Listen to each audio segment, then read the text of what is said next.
মেহেরপুর পৌর, সদর ও মুজিবনগর উপজেলা বিএনপির উদ্যোগে গণ মিছিল অনুষ্ঠিত হয়েছে।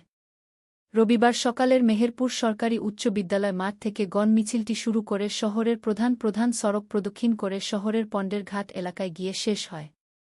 এর আগে মেহেরপুর সরকারি বালক উচ্চ বিদ্যালয় মাঠে এক সমাবেশ অনুষ্ঠিত হয়।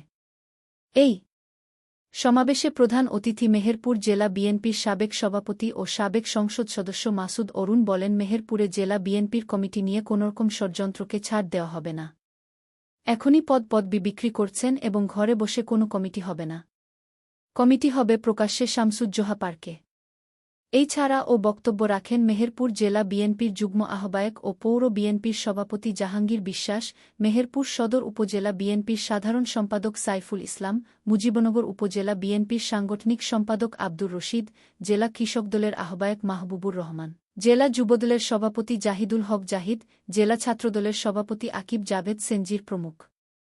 মুজিবনগর খবরে নিউজ পেতে যোগাযোগ আসফারুল হাসান সুমন, উপদেষ্টা সম্পাদক, মুজিবনগরখবর.com, মেহেরপুর। নিউজের জন্য যোগাযোগ মোবাইল 017222266606। শাহেদুজ্জামান রিপন, যুগ্মবার্তা সম্পাদক, মুজিবনগরখবর.com, মেহেরপুর।